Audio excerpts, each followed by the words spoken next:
કોથમીર વડી બનાવવા માટે આપણે અહીં 250 ગ્રામ ચણાનો લોટ લેવાનો છે. અહીં આપણે 3 થી 4 લીલા મરચાં વાટી લીધા છે. લીલા મરચાં વાટીને ચણાના લોટમાં નાખી દઈશું. અને આપણે જેટલો ચણાનો લોટ લીધો છે એનો ડબલ આપણે કોથમીર લેવાની છે.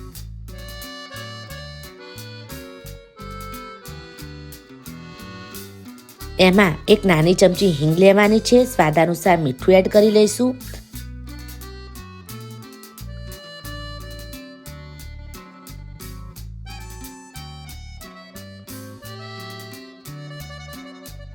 અડધી ચમચી હળદર પાવડર, 1 થી 2 ચમચી તેલ એડ કરી લઈશું.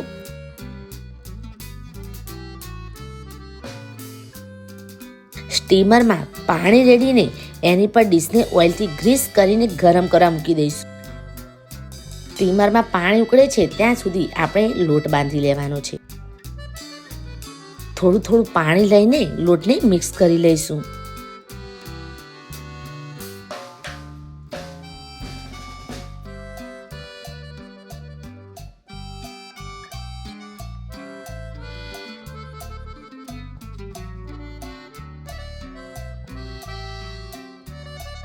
આ રીતને મીડિયમ ઘાર બનાવીને સ્ટીમરમાં પાથરી દેવાની છે.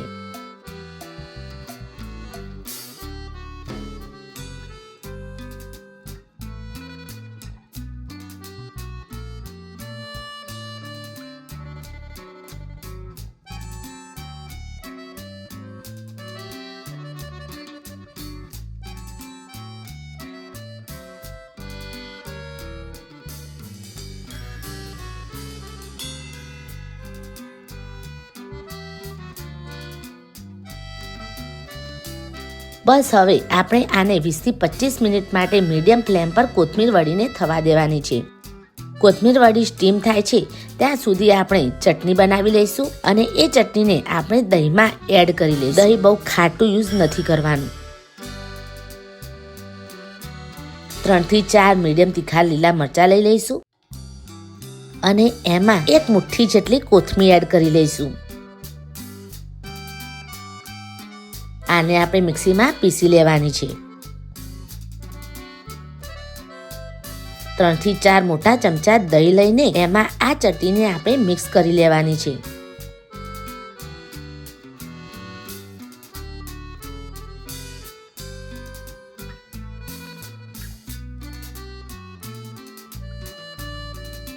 દહીંમાં સ્વાદ અનુસાર મીઠું નાખ્યું છે. 1 ચમચી ખાંડ એડ કરી લેવાની છે. હવે આને આપણે હલાવી દેવાનું છે.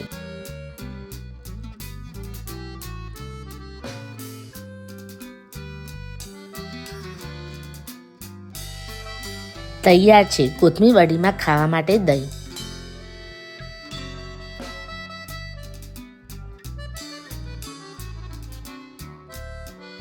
એક પેનમાં 1 મોટો ચમચો તેલ લઈશું. હલકું ગરમ થઈ જાય એટલે 2 ચમચી તલ એડ કરી દઈશું. અને કોથમીર વડીને એમાં મૂકી દઈને શેકાવા દઈશું. બંને બાજુથી થવા દઈશું.